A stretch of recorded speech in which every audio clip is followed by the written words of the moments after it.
Hey, back in the game, Jordan. We're live. Here. We're live. Hey, what's going on, bro? Your picture is a little grainy, but it's no problem. Where are you? I'm at home, man, but we have a slow internet over here, so if the picture's grainy and if it cuts off sometimes, that's part of it, man. I'm sorry. Well, let's do this. We got a little time. Tell us where you live now and where you came from, like how you got there.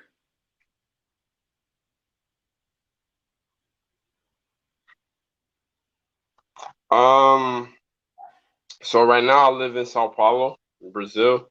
I live in the outskirts of Sao Paulo in a neighborhood that's called Capão Redondo. It's a district. It's not really a neighborhood.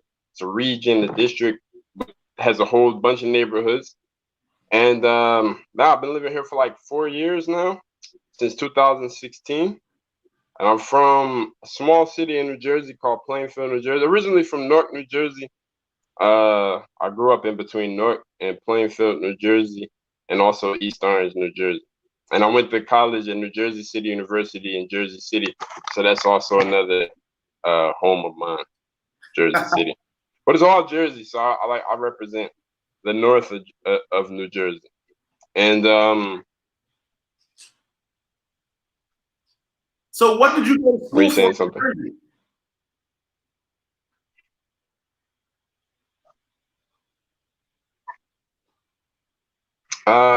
History and education.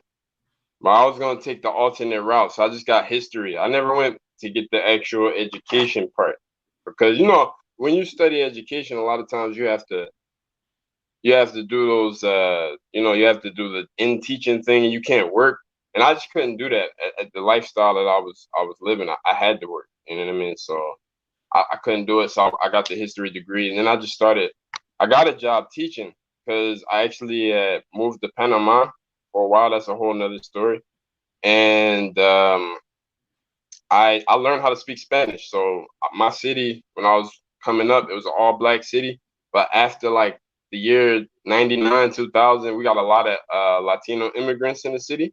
And because of that, we have a lot of need for teachers that speak Spanish, and especially black men, because we still have a little bit more than half of the students are black. You know what I mean? And if you just have a lot of Latino teachers, they won't reach that black crowd. So even though I didn't have an education degree, I was able to teach at the same school I went to because I knew a lot of the teachers and a lot of the people from when I was there. And I was able to tie the two groups together in a way that no other teacher there was able to do because I spoke Spanish. I understood the Latino crowd after having lived in Panama for a year. I felt like I understood a lot of them, especially the Central Americans. And basically, because of that, I did that for like 5 years. I was working with the Latino kids that don't speak any English, and I was teaching them history. And then after that, I started working with kids that have behavioral and mental disabilities that they all put together in special ed, which is a huge mistake. I have a huge problem with the education system, the urban education system in the United States as it pertains to Black and Latino youth. And that's another thing that prompted me leaving because I wasn't really prepped for any other type of career. You know what I mean? That was my career. And at some point I started to hate it because I saw that everybody was out for a paycheck. A lot of the principals, they're only concerned with test scores. And, because that's how in the United States, the school districts get their money.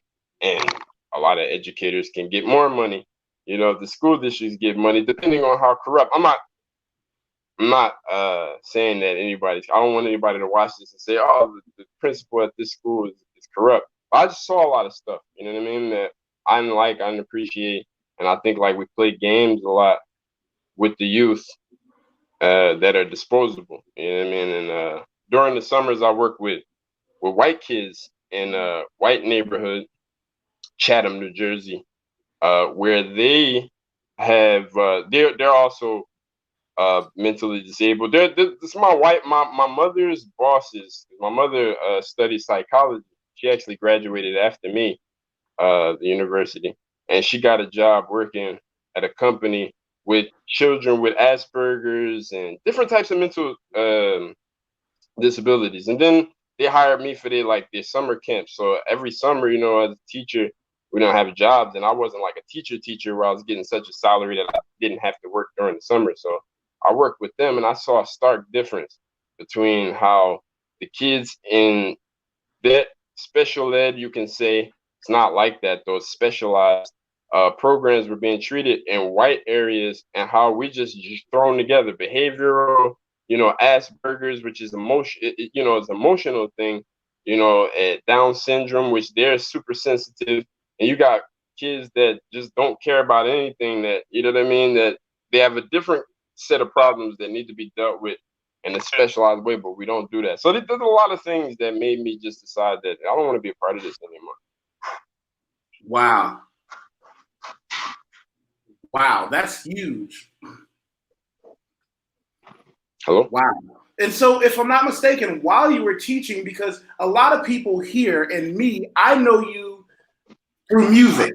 I would see your music pop up as another Black expat in Brazil. How did you get into music in America, and how did that bring you here?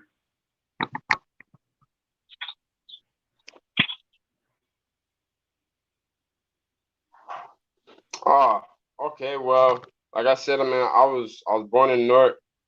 I came up in between Newark and Plainfield, and in New Jersey and East Orange, and we got a lot of rappers, man, that are influential in the hip hop game, that come from these areas. Like when you think of Redman, you think of Naughty by Nature, you think of Lords of the Undergrounds, Queen Latifah, Fugees, Lauryn Hill, Rod Digger, you know what I mean? That's effects. We got a lot of people that's influential, Poor Righteous Teachers, you know what I'm saying? Faith Evans, Whitney Houston, Shaquille O'Neal, he rapped too, you know what I mean? So basically, I was influenced by them when I was coming up. I come from a family of soul music. My uncle, he sings in the group Ray Goodman and Brown. He's not an original member, but he's been with them since 1983. He's a Vietnam War vet, and then came home, was homeless in West Virginia, came to New York and just started singing on the street in Manhattan. And one of the original members, Ray, he had died, so they needed another person at that time. And so they picked up my uncle. And then eventually Kevin Owens, which is his cousin, and he was background for Luther. You know what I mean? So he made a lot of money with Luther. I met Luther. I went to his funeral. You know what I mean? So like, I've been a part of music. My family's been a part of music forever since I was born. But it wasn't hip hop. Huh? I'm talking Luther Vandross, yeah. If you look up Kevin Owens, I mean, he had his own career too, man. That's my uncle. But through marriage, they're not, you know what I mean? It's not my blood uncle, but I mean, I know him all my life. So yeah, Kevin Owens, Larry, you know what I'm saying? Larry Winfrey, they had a group called Winfrey, but Larry Winfrey is my uncle. We call him Ice, you know what I mean? And he, I mean, you could Google all of these names. They had a group called Winfrey, but the main group that made my uncle who he is today is Ray Goodman and Brown. If you listen to that song, "You Don't Know My Name," Alicia Keys, that's my uncle in this group in the back. She was a fan of Ray Goodman and Brown, so that's them. That's my uncle doing that. You know what I mean? So like, I met her. I went to 106 in Park. She got them to sing on the background of 106 in Park. Sometimes when she wants to do a more interesting show, she actually has them sing in the background, like how it originally was in the studio when they recorded it. And so like, I got to meet her and all of this stuff when I was young. But my thing was, my aunt, she was dating this dude, his name's Lacey. You know what I mean? He was on some gangster shit, whatever. And when they broke up, he left us a collection of CDs at my house. I think I was like 12 or something like that, 12, 13. And Man, it was all hip hop. It was like 300 CDs of hip hop. And the way I am, you know, um, I'm the type of individual. Can you see me? Yes. Okay. All right. So I'm the type of individual that, like, I had this pre-internet. I'm old. I had encyclopedias, a list of encyclopedias. I read them all. Nobody told me to do it. I just always been like that. So when I got the CDs, I was like, yo, I'm gonna listen to them. I listened to all of them, and I memorized the words to all of them. I was like 12, 13, and I'm talking about like original. I'm talking about the greatest hits, KRS-One, greatest hits, Tupac, Fushnikins, Far Side.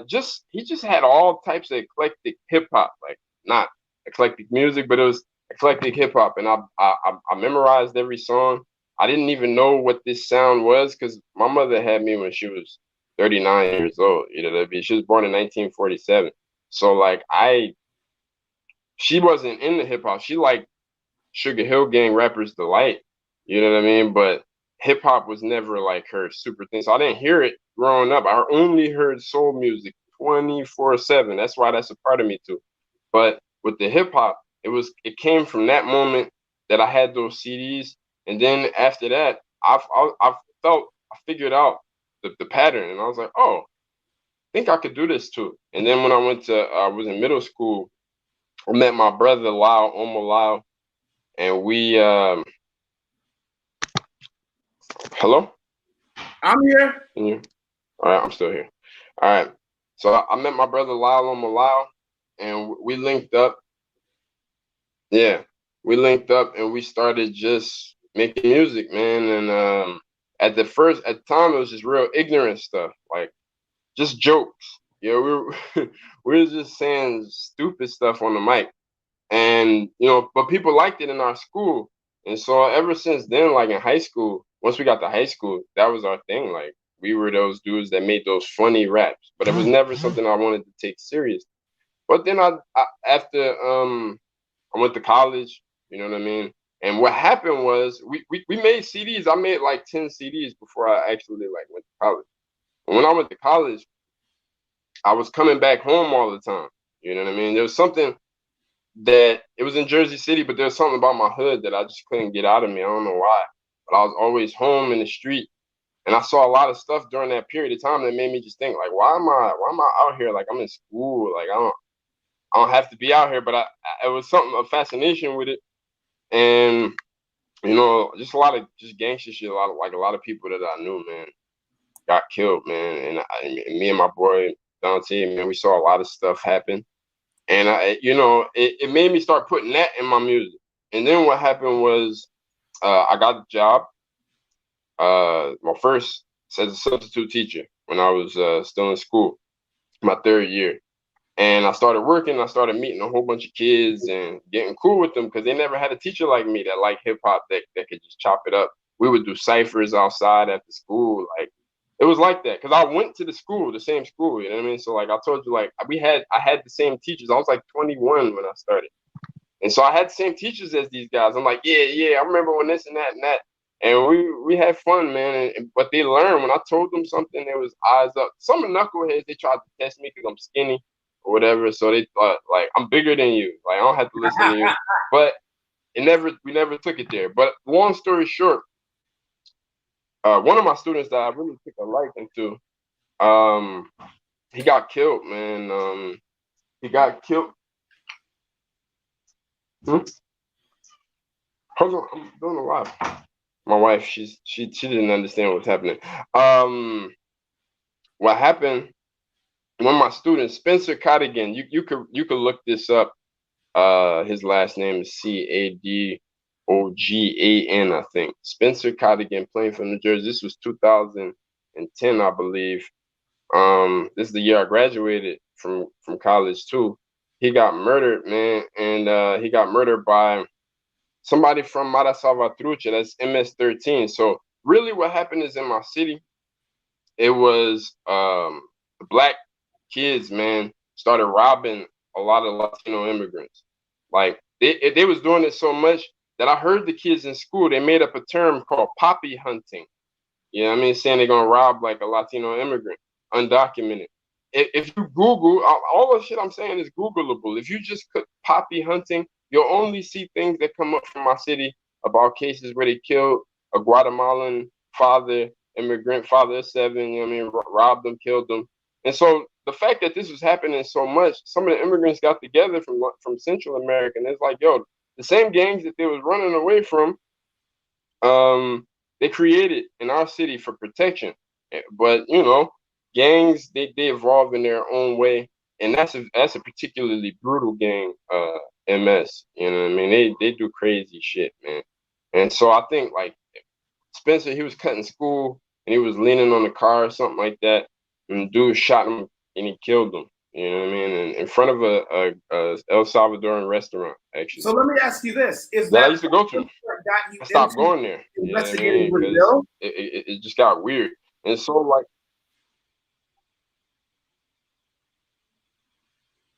huh? Is that violence what had you Hello? investigate living outside of the United States?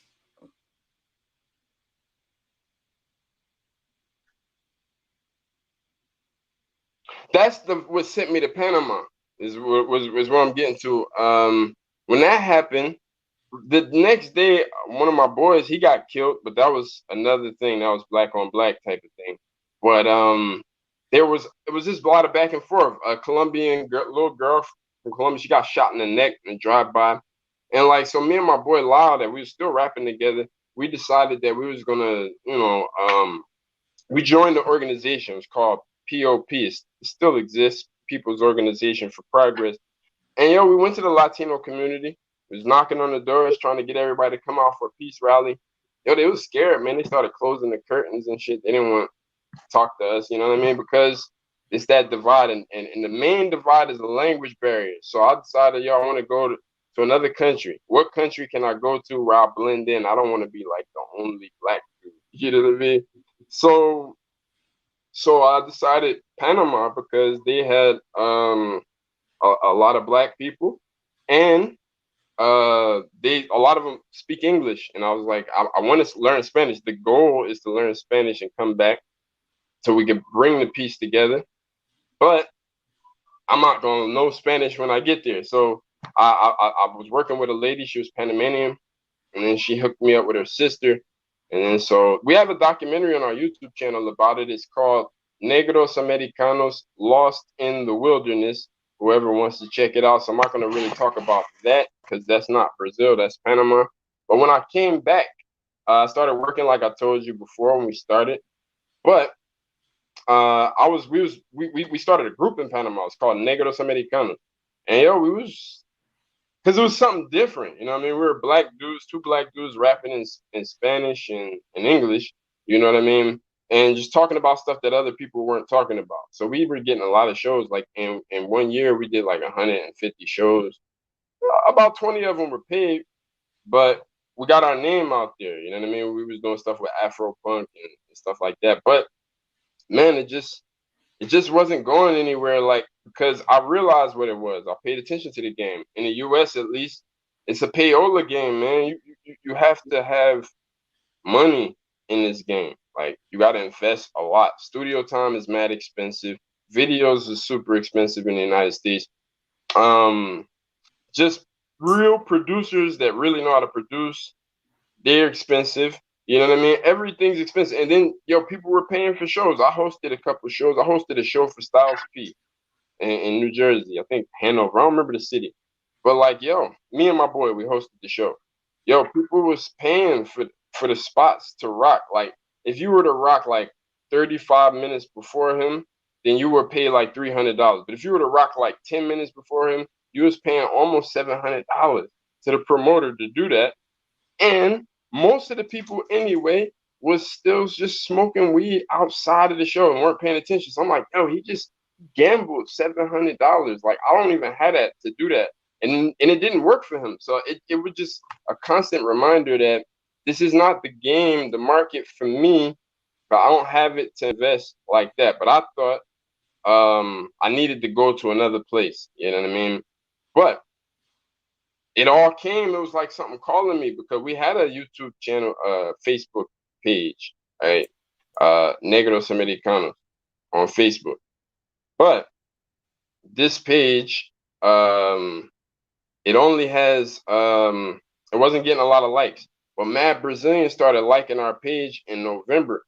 So it was like, I think we were getting like 20 likes per day in November or something like that of 2014. And so I figured like, yo, where are these people coming from? And they told me that it was Black History Month in Brazil or something like to that effect. That's what I was thinking. Like I didn't understand what they're talking about. But they were looking up African Americans, but they were finding my group. And so they wanted to know about like Martin Luther King, Malcolm X, and they were finding like this hip hop group from New Jersey. And so one of the guys was like, yo, if you learn how to speak Spanish, how to speak Portuguese, and you come rapping just like you do in Spanish, Brazilians will love you because we love American music, but it seemed like y'all don't even know that we exist. And so that just put something in my head. I was already thinking about leaving. My father had died that same year. Mad people around me was dying too. You know what I mean? So I was like, yo, there's got to be a thing to this. So I started just learning different rap songs, Brazilian rap music, memorizing it just like I had done when I was young. And I taught myself how to speak the language that way. And I already marked to come here. And then I had met some people from Brazil that had told me that I should meet Lana because they have a group. She had a hip hop group. My wife we're married now. And she has a hip Oh, hop group congratulations. here in Brazil. And they're doing a lot of stuff in the community, just like you was doing in your city. So I was like, they're like, huh? I can't hear you. I'm sorry. I said congratulations.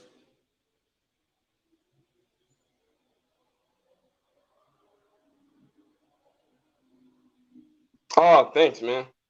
Thanks. Yeah, we got married in 2017. 1 year after I had, no, not 1 year. A couple months after I had moved here, actually, we got married.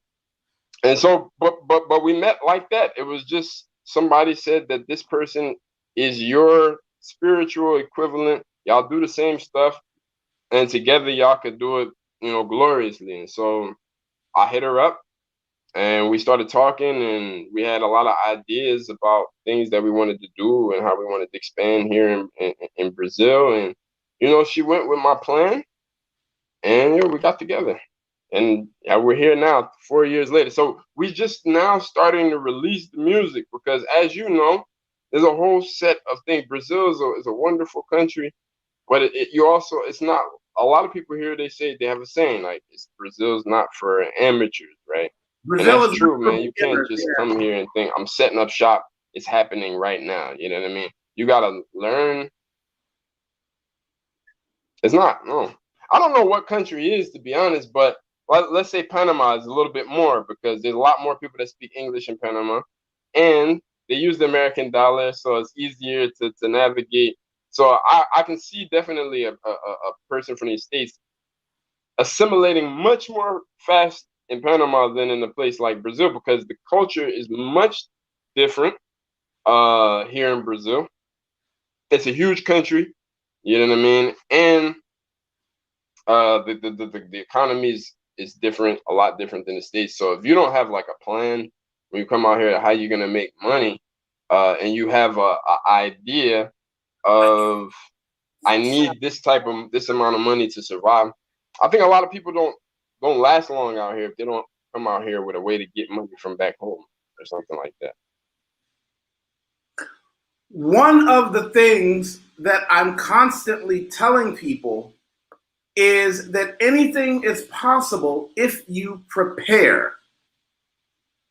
Most people don't want to prepare for the long-term move.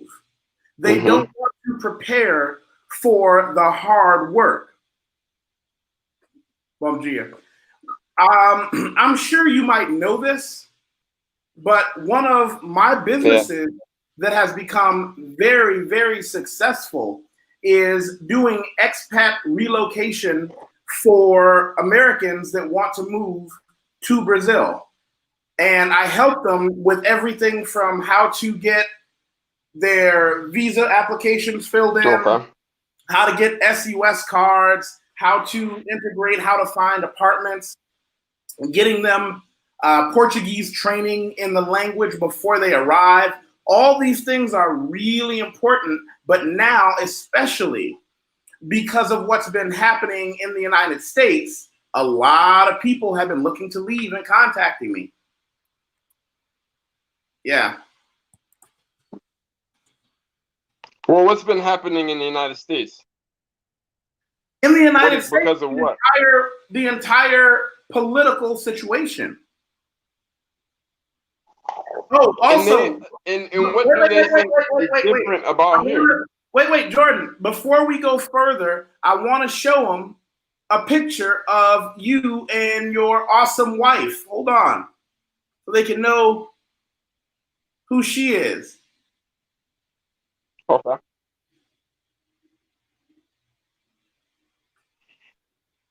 That's you two. Awesome couple.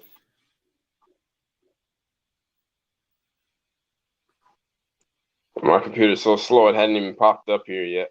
I didn't even. Yeah, we have a little delay, Craig.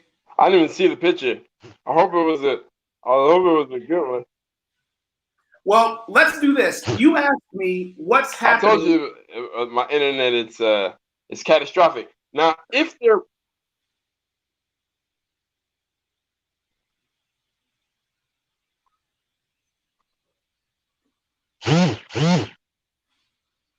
Let's do this.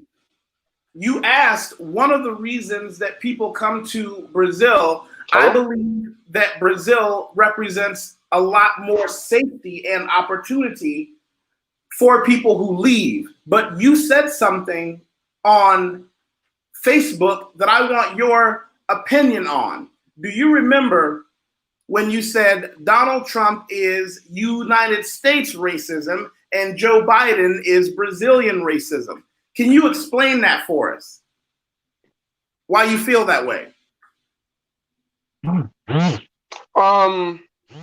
I feel that way because, well, Joe Biden's he's a very calculus talker. He's not going to he's calculated. I think that's the word. My English is getting combobulated. He's not going to say the things that Donald Trump is going to say. Just like here in Brazil, they're not going to say the things that culturally, historically, I'm saying with this country. And there's a lot of exceptions, especially nowadays. But historically, they dealt with racism a lot different here in this country. You went to the Afro-Brazilian Museum, and you live here, so you talk to Black people, you know what it is. How Black people were treated here after slavery in the years after, up until how we are today. And in the United States, where it was just extremely, we segregated. It's like, yo, I don't like you. Don't look at my women. I want you dead. I want you out of here.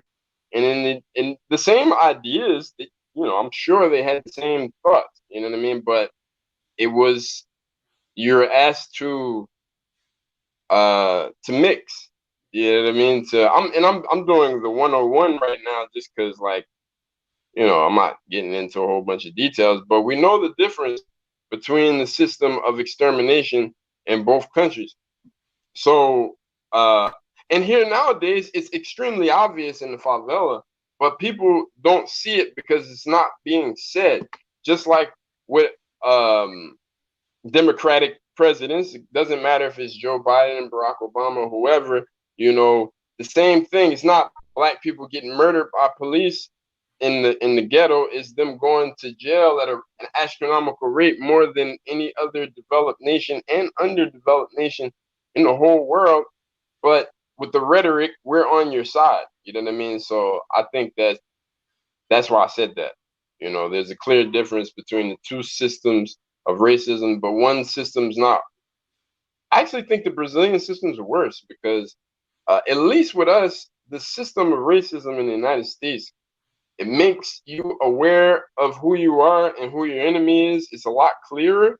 You know what I mean? Our history let lines be drawn out as to where me growing up, I already knew when I was young what it was.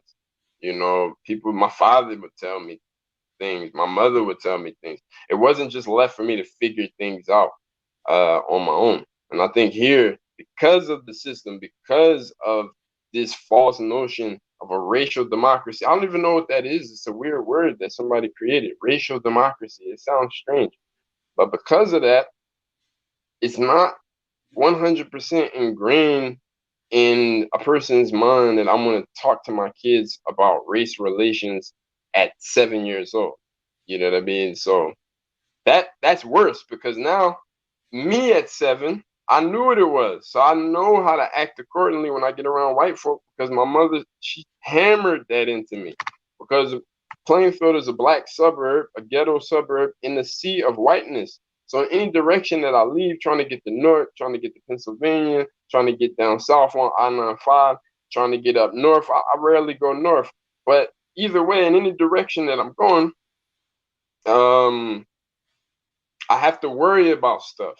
And here, that person might make it to adulthood and not know. My wife, she does hair. You know what I mean? She's a loctician. She's actually bringing some styles out here that have never been out here before. The lock styles with the little braids and stuff like that. They weren't doing that here in Brazil. She started doing that. There's at least 10 people from Sao Paulo to Rio de Janeiro on Instagram from Brazil doing that, watching her. And the Brazilians, a lot of the black conscious Brazilians, they're not saying dredge. They were saying dreads before, but me and my wife was making this campaign explaining they didn't know the word dread in English and what it really means. You know what I mean? And some people like to say that there's a positive derivative of that name, but I don't know for sure. I just know that it's negative. So a lot of conscious African Americans, we like to say locks and not dread. You know what I mean? So here in Brazil, we're changing that vocabulary. A lot of people are starting to talk like that too, and so that's positive. But one of the guys, he was like, "Yo, I decided to get my hair like this after watching Black Panther. Like a lot of her clients come from watching Black Panther, and they want the little locks going to the left, like Killmonger." They specifically say that to her. I'm like, wow, what an effect that a movie has on the people. And it's interesting because some of them say that, yo, my parents never let me grow my hair. As soon as I had like a little bit, they cut it, because it was either that or putting chemicals, and that's not really something they want to do to a boy's hair. So they just kept it all the way cut. You know what I mean? A lot of people are like that. They never saw their hair nap up, for a lack of other vocabulary. They never witnessed it. So now, after watching Black Panther, they're like inspired, and they're doing new things. I'm telling you, that movie did a whole lot of work on people's psyche, man. It's real interesting.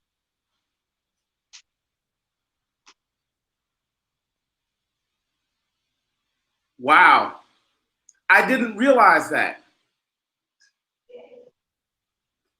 I did not realize that. So what are your plans going forward in Brazil? What do you do for yourself? Talk to some people about it.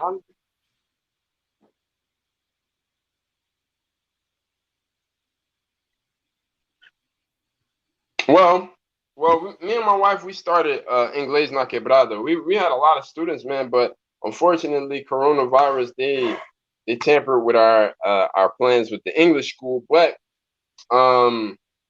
man, it's a lot of here's a lot of opportunities, little opportunities in Brazil. You know what I mean? Not for me, what I have right now, not to grow super rich, but there's always work opportunities. So what I like about here is that while I'm here in Brazil, I am an entrepreneur, and that's something that where I was at, it would have taken a lot for me to get to that level of being an entrepreneur.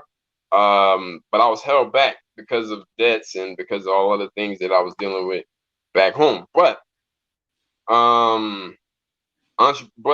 here, you know, I've been teaching. We had the English school stop, but a lot of the students just started having one-on-one classes with me or whatever. But then I started doing a lot of what do you call it?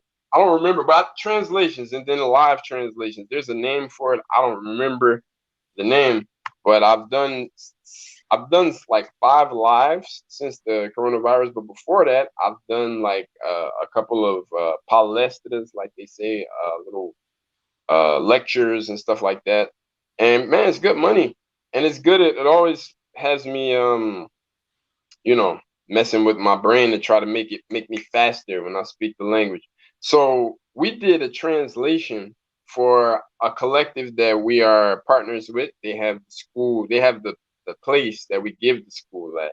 The name of the place is the Emmy Boy Medin. That's a major avenue here in the South Side, a neighborhood called Jardim Angela that used to be in cohorts with the neighborhood I live in right now, the district, like I said before, Capão Redondo.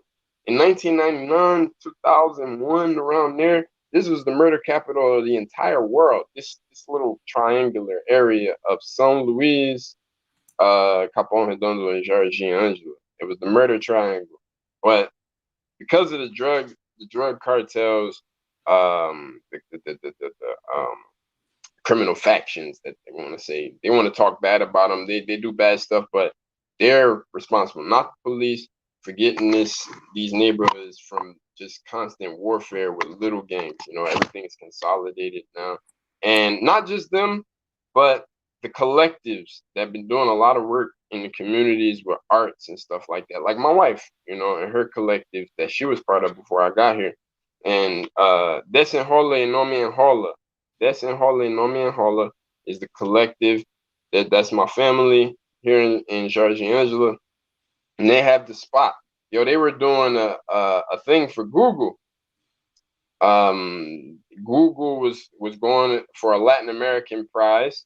They were given, like, I don't want to say the amount, but it's a stupid amount of money that they got from Google from this project. They're gonna put those, you know, those panels here in Brazil that you see in Paulista and all of these things that tell you the time. And then they have advertisements.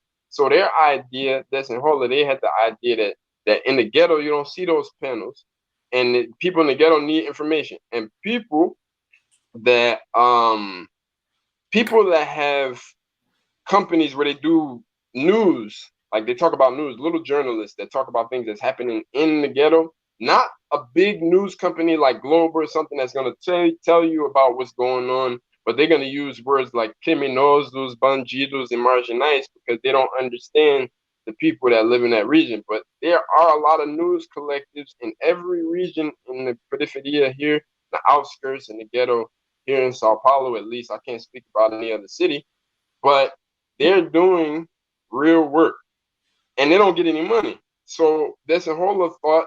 We can get money for them if we can get this project from Google to give us the money to put these big totems. They call them totems, but there's these big electric panels up in the hood showing news that happens, that these reporters and journalists are making this news and getting money from advertisements where these totems. And so I translated their application or whatever you want to call it, their journal, so that they can get this money. And man, they won, they won. And so this is a good thing, a resume builder for me. It's a stupid amount of money that they won. So I'm always telling people, and I've been getting a lot of translation jobs. There's this what's it called? Work of? I forgot the name, but I'm on there and I got a couple of translation gigs from there. I turned down one, man. This guy was going to pay me like almost 10,000 reals, but it was a book about devil worship. And I translated the first paragraph. It's a Satanist book. I translated the first paragraph just to show him, you know what I mean, that I could do it. And he was like, yeah, I needed an American. But then it was just too much, man. It was too much for me. I'm not doing that. So I turned down. But I realized that I can just continue to get these type of jobs. Craig wants to know what life is like in Capão Redondo.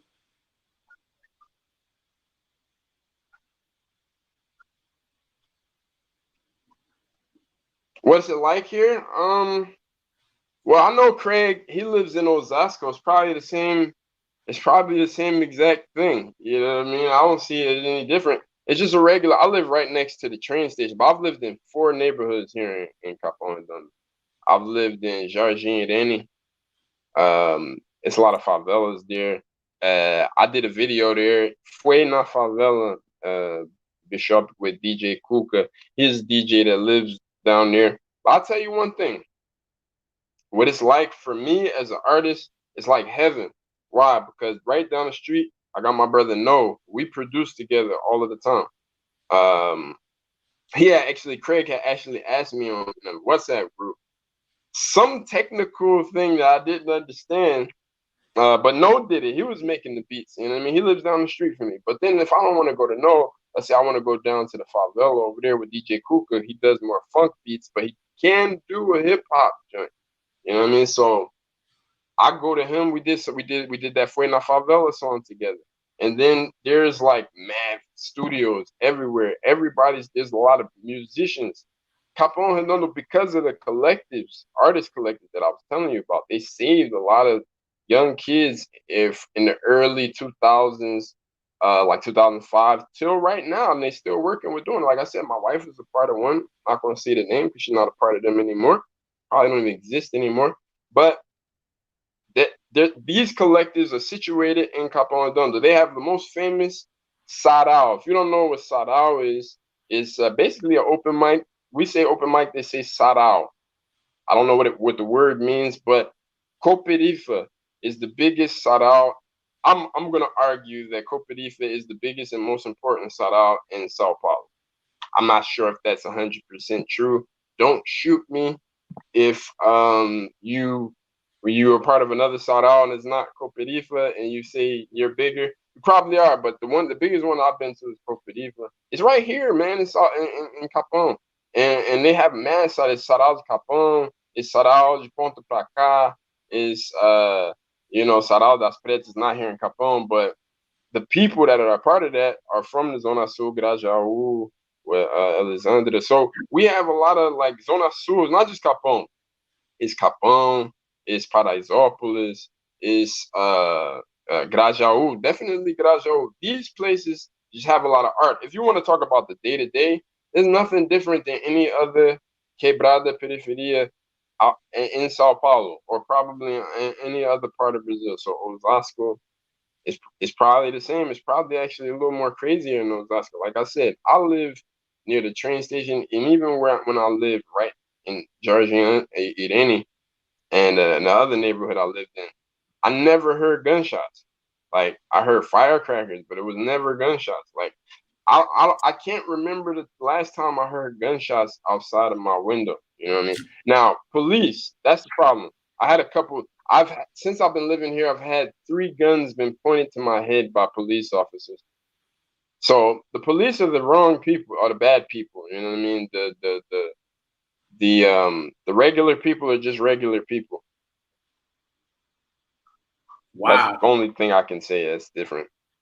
I want to be clear and tell you how much it fills my heart with joy to see so many Black Americans who did what you did and what I did and what you're still doing, creating their own businesses. You said yourself how you had to leave America and figure out how to create your own businesses, your own revenue streams. Privately, I still want to talk to you, about your translation services because my company is always expanding and we may need to outsource together. I actually have some people have seen this. I also have a group on Patreon that's a private group, and we do a lot of business networking. There are people from all over the world, and a lot of them are people who found me here on YouTube. We do a lot of networking for professional reasons. Everyone helps each other going to different countries. This is where I put a lot of things that are not fun for Facebook and fun for YouTube. This is where I put things like how to get a criminal background check before you leave the country. This is where I put things like what investments I use in Brazil. By the way, I don't know your immigration status, but one of the good things is when you get your permanent residency, because I know you're married, you can invest in the Brazilian stock market. And I don't know if you've done that, but you should definitely look into it. That's something we can talk about later. Okay. Lots of technical. Yeah, I've never invested in the Brazilian stock market. I don't even know how it works. You're giving me new information that I didn't know about. Yeah, because now that you're married and you'll have citizenship and residency, you're just fine. And don't forget to really invest in the country you're in. The good thing about Brazil that is very unfair is, stop me if I'm wrong, in my opinion, there is no middle class here. Okay, you either have or you don't have. The difference is this: the people who have can do investments and end up with disproportionately high returns because they're one of the few people with the money to invest. I'm going to show you a chart, and I want you to give me your opinion on what I'm about to show you.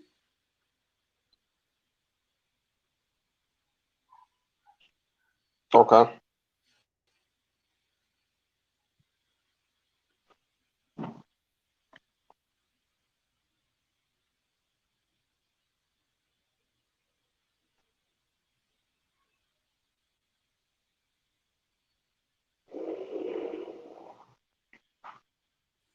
You've got that killer internet connection. Wow.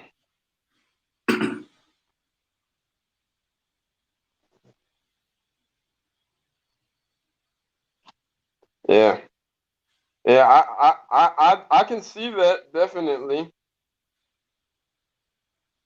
What this chart means for people who don't know it is that the average family with a father, a mother, and a child live on less than 2,000 Brazilian real, which is less than $400 US per month, which means if you are, for my clients who I help bring to Brazil, if you're one of my clients, I teach them if they can have $300 US coming in per month, they will be living in the top 10% of income earners and live a lifestyle of a top 10% income earner in a country where you have just as much luxury in Sao Paulo, Brazil, as you do in the United States, except you don't have to pay American prices. They're developing nation prices with first world amenities in the city, Sao Paulo, Brazil, where I live. And this is taking advantage of something called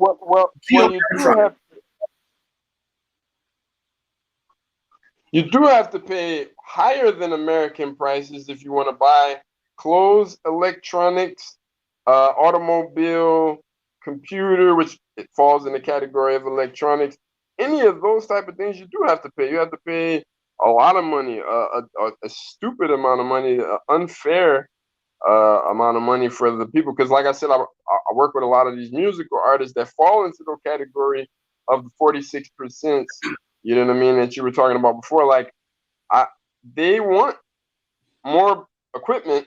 You know what I mean? And I have to now try to finagle how somebody I know that's coming from the States to Brazil, I can get money into their account so that we can get equipment for these people, so that we can together produce better music or better music videos and stuff like that. So it's really bad if you're coming here thinking that you're gonna want to buy music, any type of electronic equipment. If you don't buy everything when you're back home, then don't think you're gonna get it here, because it's dumb expensive here. Well, I agree with you on the electronics part. But any other thing, like real estate and food. Electronics are a small part of the overall living expenses. Here, let me give you an example of what I'm talking about when I talk about the cost of living. I did this a couple of years ago, and the prices are even better now. For $360 in the center of Sao Paulo, for $350 or $340 now it is per month, you can live in the center of Sao Paulo, one of the largest cities in the world. My maid that comes twice a month costs me $70. When you look at these prices, the fact that you may pay more for a computer, or which you're only going to buy every 5 to 7 years, or electronic equipment, which you might have to have imported, when you compare that to the everyday cost of living where you're saving hundreds and hundreds of dollars, that's a very different issue. I did an article about it. Well, that's why it's important what we were saying before. The people that want to come out here, they got to plan how they're going to earn in American dollars. Because if you have to work, even like with me, like you congratulated me for you know, thinking about how I'm gonna make money out here and setting up a business for lack of option, you know what I mean, to getting a job. But I wanted to do that. But I'm working with Brazilians. I'm working with the I'm working with the population that I want to work with. You know what I mean? I don't Right. want to work with the people that have the money. I did work with them before when I was going to these companies, but it seems so much better for me, so much more gratifying for me, working with a majority. I do take some that are wealthy. I just need the extra money, but the majority of my students though are from these peripheral areas. And you know, I'm not rich. I'm not surviving on the amount of money that you were on the list on that graph. But I mean, I'm also not in the 13,000 category. But I will say another thing: the people that come to Brazil, a place like Brazil, if you want to come to Brazil, you should want, or any country in the world that you want to go to, right? So I always say about people, you gotta learn the culture and the people. You're not going for the beaches and the ease and luxury of life, because you can just work harder and get that in the United States.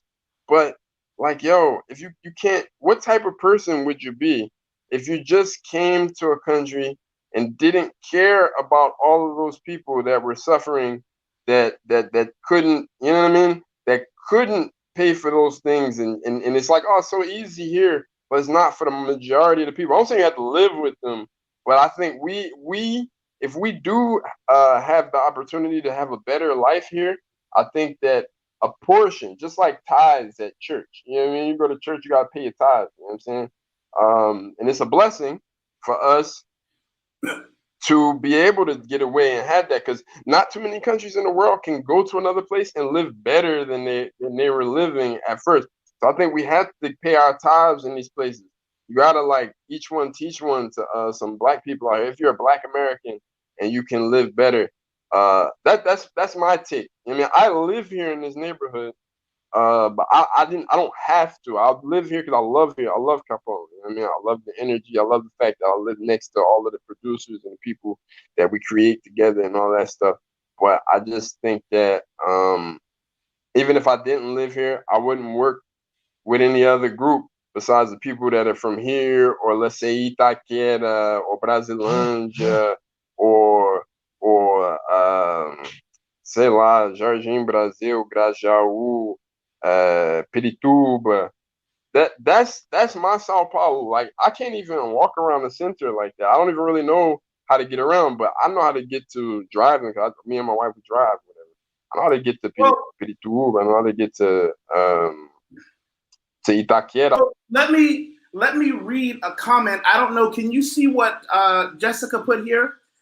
Isso gerará a grande imigração de pessoas para grandes centros urbanos, gerando crescimento desordenado muitas vezes. What that means is that it generates a disproportionate number of people who live in the central parts of the cities. And she's right. Piggybacking on what you said, to address everything you said, I firmly believe it is an honest assessment. However, for me, and I think this is just a difference in people, and there's lots of different people who make up the world. For me, I worked with the financially successful in America as a financial professional. My clients are all the people that have. The way that I give back to the country that I live in is first by legally paying all my taxes that are necessary, registering my businesses and not working under the table, and most importantly, hiring as many Black people as I can for my businesses. But I'd like to be clear. I think his internet connection finally died on us. Hopefully he'll come back.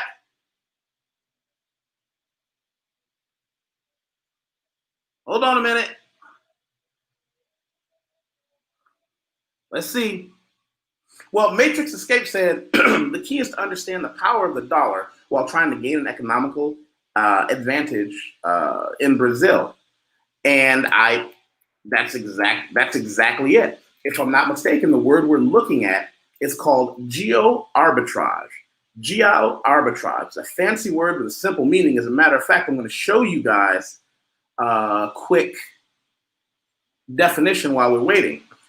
Geo arbitrage is a fancy word with a simple meaning. In a nutshell, it involves moving in order to lower your cost of living. The term was made popular by Tim Ferriss, the guy behind the 4-Hour Workweek and the creator of the well-known podcast, The Tim Ferriss Show. That sums it up. Oh, there we go. Hey.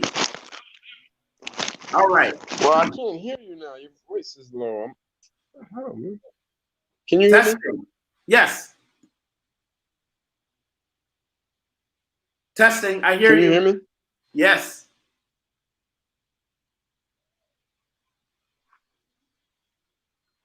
What was the last thing you heard me? Uh-oh. Yes, the government heard me giving away all the secrets of how nice it is to come down to Brazil if you have a financial plan and you're someone who knows how to use their money wisely. I guess they don't want people to hear that. So let's see what here. What did Jessica Lino say first? Pessoas alienadas de conhecimento, de conhecimento apenas sobrevivem. Let me think. This is pessoas alienadas. People alienate those who understand. It sounds, and please, my Portuguese, matter of fact, I want to make sure I don't accidentally butcher this statement. So I'm going to translate that. It sounds like she's saying only the people with the information have an opportunity. If I'm not mistaken, that's what she's saying. Hold on a second. I'm going to give you guys, yeah. People alienated from knowledge only survive. Only the people with information survive. And that's a true thing in life. Life is a game of perfect information. Whoever has the most information on any given subject has an extraordinary and vast knowledge over those who don't. Take my business, for example, doing expat relocation. I understand processes that are actually simple if you have someone who speaks the language and you know how to do the paperwork. The problem is most of you don't. Most of you look at it and say, I'd rather pay someone like YusefWateef to do these things for me, as opposed to have to take the time it takes to figure out how to do all those things, because to a successful man, your most important asset will always be your time. So what I have is people who call me and say, listen, I want to come to Brazil. I want to come to Brazil legally. I want to come to Brazil and figure out exactly what needs to get done so that I can stay there legally, register my business there, be on the government's list so I don't have any legal issues to worry about. And when they do that, I'm one of the people they call. And that business has been very rewarding. And my clients, I'll show you guys something interesting. I just had something that really touched my heart. Here's where I am. If you want to find me on LinkedIn, I'll put that back in the comments. But if you scroll all the way down, I tell people my resume is fun, but what I'm most proud of is I have things like this, where I have people who say Wateef is what he claims to be. Brother Jeffrey Johnson said, Yusef provides resources, information, and services for me to properly navigate the process during my relocation transition to Brazil later this year. As a business owner, he's knowledgeable of investment in business. As an expat, can pursue to generate passive income. His staff is very professional and represents the organization with world-class customer service, in addition to some services available 24 hours a day for his clients related to travel situations. He shares important information about culture, language, and social status, which is necessary for anyone moving to Brazil. That made me feel good. All right. You back, Bishop? I'm back. Can you see me? No, I hear you. I can't see you. You got those crazy technical difficulties out there, man. Yeah, man. I don't know why. Keep saying your browser has lost. Oh, there we go. There we go. It seems like your connection is better now than it was before. Yeah, because I got my wife's phone and I'm using the 4G. My phone didn't have it. I haven't been getting 4G since we've been on lockdown. So I don't leave the house that much. But my wife, she does sometimes. So she has it. So I just got her phone because I was having too many problems. So wait. You don't get 4G on your phone? So, you got to explain that to me. And why didn't you do this from the beginning? Why didn't you use her phone from the beginning? I just wasn't thinking. You sent the link on my phone. I clicked it. But yeah, I don't get the 4G on the phone. I just use the Wi-Fi because I don't leave the house. I just stay at home all day since we've been in quarantine. Yeah, I can relate. Now that we're coming out, I'd like to see you come to some more of the Black Expat events. You know, we're going to one of the where I'll tell you about it later. We're going to an event outdoors where they're having a pasta dinner for, I believe, by Samba Academy is sponsoring it. You know, we do things almost every week, but I know you don't live close. But I hope you can make it a point to bring the missus out. No, but we do stuff like that. Since COVID, we haven't been leaving. You know what I mean? I'm not, until there's a vaccine, because I just can't risk it, because you know it's my wife's mother. You know what I mean? I don't want to. If something happens to her, it's like yo, my homegirl, I'm not gonna say her name, but like yo, out here, you know what I mean, she lost both of her sisters one day after the other, and like she's pregnant right now. I mean, she's devastated. So I just hope everything's gonna be all right with the baby. But I'm not leaving. I'm like, I've seen a lot of people dying. You know what I mean? Not a lot, but I know people that have lost people, and thank God, you know, we've been already are good up until now. So I'm trying to keep it like that. So I'm not going to a lot of events and stuff like that. But you know, when this is over, hell yeah, we're gonna be at stuff. Gotcha. Well, I don't know. What was the last thing you heard me say? Well, we were talking about people moving to Brazil and the advantages that people could have if they came here, you know, with the money saved up that they have or whatever. And I I agree, but I was just trying to say before that that's where it comes in that the person has to plan, just like you were saying in the beginning. A person has to do their work, plan to come here, because if they don't, then they're gonna have to do what I'm doing right now, be teaching English and trying to do other things. You can do a lot of translations. You don't have to learn the language, but you should have somebody to help you, because there's so many different technical things with Portuguese. Even I don't feel comfortable with just me without my wife being involved in the translation process, because you know the prepositions, they're your enemy all of the time. They're very specific. So I don't mess with it, and I wouldn't do that. So teaching English, I think, will be the main source of income. And even if you work like a dog all day, every day, you'll never be rich. You know what I mean? You can make a decent amount of money out here, but the key is. Can I interest you in expanding your business? Remember, I have an English teaching company, and I remember you wanted to work for yourself instead of working for me, which is great. But even just as a friend, if I can extend to you, you know, if I can give you any of the information and techniques that I use to develop a company where I have my own employees now that do the English teaching for me, you know, I'm here for you, because you know, the game has been good to me. I've opened businesses all over the world and back, and the science behind it is frighteningly similar. If I can give you any information on how to do that, I'm here for you. But don't be the worker your whole life. Don't be the worker. Have people work for you. And I want to be clear, I am a capitalist to my heart. You and I have had private discussions. I love money. My first thought was, wherever I go, I want to live comfortably. And I understand that as a capitalist world, that means I have to be comfortable with some people being head-knots. You know, and that's, you know, I want you to read something that Jessica wrote. Can you see that?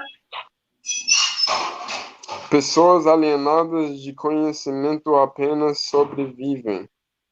Mm-hmm. Explain that in English, in your opinion. That people who don't have knowledge, I'm just gonna translate it. People who don't have knowledge only survive. You know what I mean? So there's certain knowledge that if you don't have it, you'll be working your whole life trying to do something that was probably a lot easier that you couldn't see because you didn't have the specific knowledge. And that actually, you know, it sums up most. I don't like that sometimes though, because it does put the onus on the person and not a system. But it is true though. That sums up a lot of poor Black America and a lot of poor Brazil. You know what I mean? Things weren't passed down, because how could they be when, you know, our past, where was it? How can you pass information and knowledge down? You can, I mean, knowledge was passed, but like how to get money type of knowledge, you know what I mean? Those things that are passed down. So like a person has to find it themselves, and if it's not in them, to do that, then they're gonna stay in the situation that they're in. So that's what I take. That's what I take from that. I don't know where you're trying to go with it. Your translation and my translation are a little different because I focus on the word alienadas. The word alienated means specifically pushed out, like outcast. You know, alienated means you're on an island by yourself. And I think the way that that translates is that the people who get pushed out of knowledge will only have a sustenance living. They'll only be able to make enough. And then read this one. O conhecimento é chave para transformações. Okay. Give that to them in English. Knowledge is the key for changes or transformations, however you want to translate that. Yeah, that's the thing. Knowledge is the key to transformation. You know, when you have certain bits of information, it gives you such a huge advantage in life. Such a big advantage in life when you have just that little bit of knowledge for the transformation. And that's, you know, that's one of the things that has been so good to me is I had a lot of good mentors and such. But like I said, you know, I think that it's as important to share your experience in Brazil as mine. You and I have had very different worlds. We live in the same city. The city is the largest city in Latin America, if I'm not mistaken, and I think the Southern Hemisphere too. Yeah, the largest city in the Southern Hemisphere, and it's one of the largest cities in the world. I want to say 10th largest city in the world because I've lived in, you know, the Shanghais and what else was a giant city I lived in? No, London isn't one of the largest. What else I lived in was a giant one? Bangkok. I've lived in some of the giant cities in the world, and it's one of those, you know, people really don't understand the size of Sao Paulo, Brazil when they get here. So let's do this. It makes it hard to have friends here sometimes because you just think, do I really feel like doing all the traveling? Yeah. You know, to go out. That's why, like I said before, you said you don't see me a lot. Is because I have my social circles here in Capão Redondo, and so like sometimes when you do see me, I'll be with them, but I come with them to the events that's going down here. You know what I mean? And in the center area. But I bring them out just to show them. But like everybody that's down with me, they serve a purpose. Though I don't really have time for just friends. You know what I mean? I have friends, but they all do stuff. Like my boy Jonathan Snow, that's like one of my best friends here. He's my producer. So every time we get up, we drink a few, smoke a few, kick it, but then we make music. You know what I mean? And then there's Alberto, we get together and he does all of our music videos. You know what I'm saying? Those are my best two friends here in Sao Paulo. So we go together. So it's like, why do I go downtown when I can just stay here? But then that cuts off. Like you said, you haven't seen me at a lot of events. I wanted to go to some of them, but then like, oh no, he'll invite me to a barbecue or something on the same day, right? You know what I mean? Right here. So I'm like, oh, weighing the options. Do I feel like getting on a train? You know what I mean? When I could just go to this dude's house right here. So well, the thing about living in the city where I live, living near Central, is that we just have access to so many things. I can have any kind of food I want any time of the day. I can go listen to everything from Latin jazz to American blues to a live concert from any music anytime I want, any time of the day, because that's the privilege of living in the center of such a giant city. But check out what Matrix Escape said. He said, but add that knowledge with the fact that one of my dollars is worth 5.5 reais. So financing the transformation is the other half of the equation. Let's see what the current is right now. Yeah, we're at 5.41, which is low considering the past couple went down. That's still a huge amount of money for people who decide I want to leave America, go to, and with my clients, what I do is I set them up with long-term contracts a lot of times so they can get even more discounts on a good apartment in a really nice area. You know, setting all those things up with it. Let's see. Well, I want it to go down. No, I don't want it to be up there, though. You know, me, for the people that want to come out here, okay, that's cool. But for the people that I know out here, you know, the dollar being high hurts. It hurts me, too, because anybody that earns in reals, you know what I mean, it hurts. So I see that, like, my boy, like, I have to help him out with this piece that he wants because there's no way he can afford it. Because it's too much. even coming from the States now. Before in the past, like when I first got out here in 2016, it was like $1 was like 3 reals, 3.1 or something like that. I remember that. And I was like, oh, the currency is strong here. Cause I remember when I stayed in Costa Rica, it was like they used something called colones. And it was like, I don't remember the trend, but I had thousands in my hand. You know what I mean? So I was looking at the 3 in Brazil. I was like, oh, this is okay. This is dope. But now, Watch this. Watch this. And we'll talk about this privately off screen, but I do want to say it on screen because I want my little wicked capitalist grin smiling. You know, you could always come work for my company, and I pay in dollars. Okay. Well, yeah. You be working for the man, but you know, there's a reason people do it. Yeah, that's dope. Was it because your students paying dollars? Why did the dollars? Why dollars? Because what I've learned as a businessman is I have employees all over the world. They like to be paid in dollars. So one of the things I learned as a businessman is if my staff is happy, they're better with my companies. If they say, hey, can you pay me in dollars? I'll translate what their salary is into dollars if it helps them. Doesn't bother me at all. But that's one of those things. And again, I don't say this from a wicked place like I want you to be my employee. I want you to learn the game so that you're not out there getting calluses on your hands every day, still doing the work, going outside, or losing income because you got to stay inside. I manage my empire. Yeah, I said it, empire. I manage my empire from my laptop. You know, I'm not in the game of life to work hard. I'm in it to work smart. I'm in it to work the capitalist system that I was born into.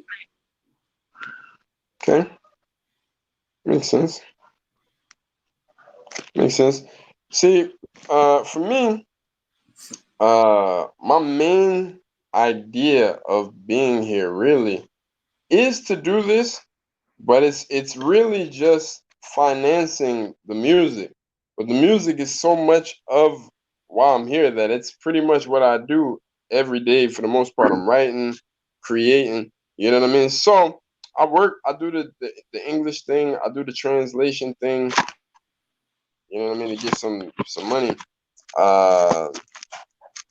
But the goal here is just to expand with the music. Now, do I want to be like the super famous dude in Brazil? No. That's why I'm not out here trying to be like, it's not BiXop. You know what I mean? It's só. Because I had some little popularity with BiXop when I was doing covers of hip hop music in Portuguese and stuff like that with Brazilians. But I realized that wouldn't work out here with just me rapping in English and Portuguese. It would just be more like a gimmick kind of thing.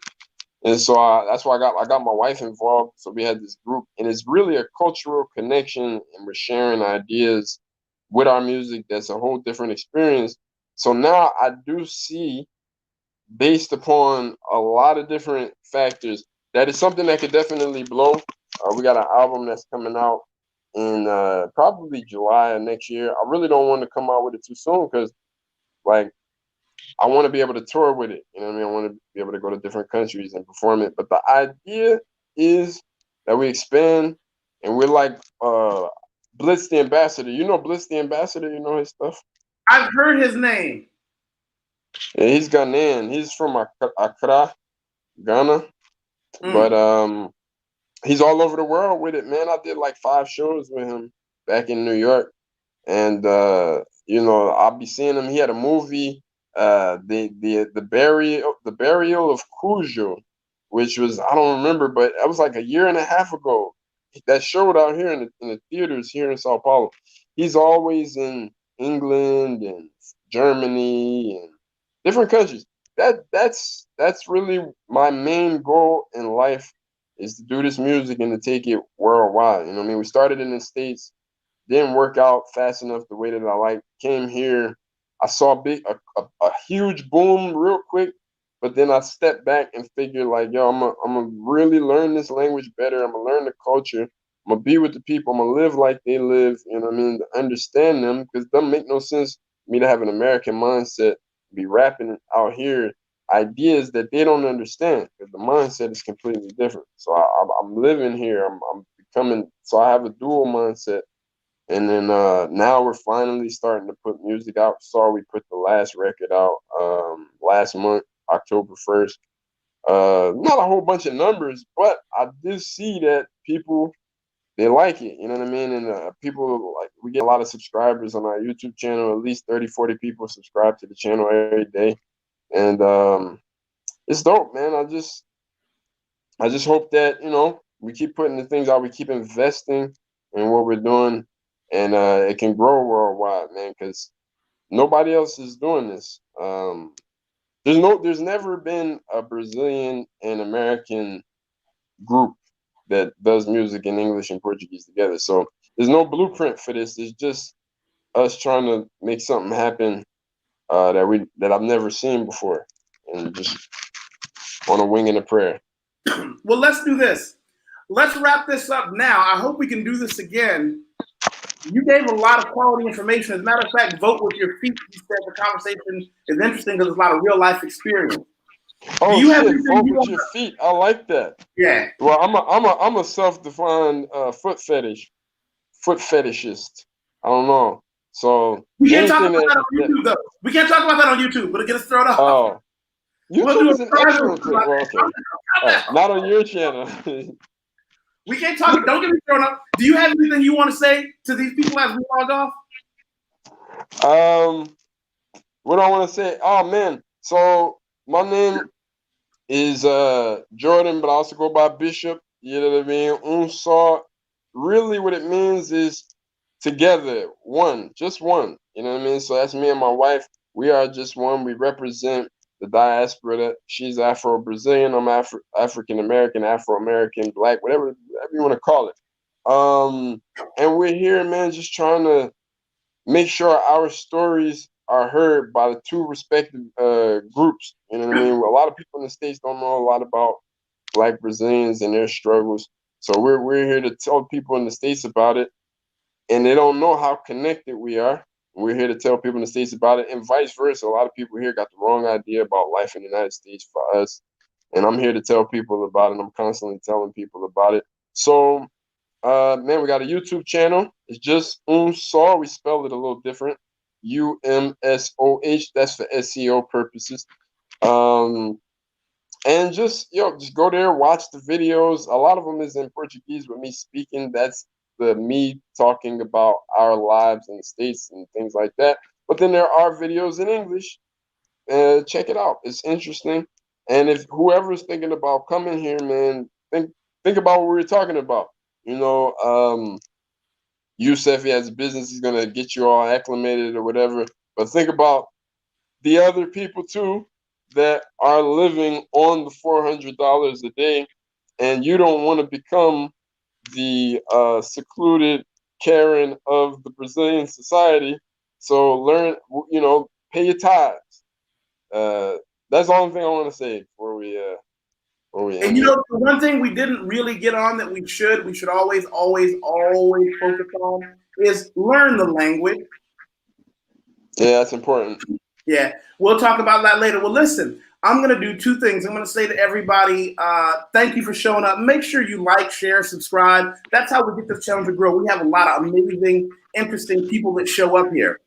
And it's a great feeling to have this channel have grown and to be interested in so many different people. What I'm going to say to you, Jordan, is I don't want you to go anywhere. I'm going to click end broadcast.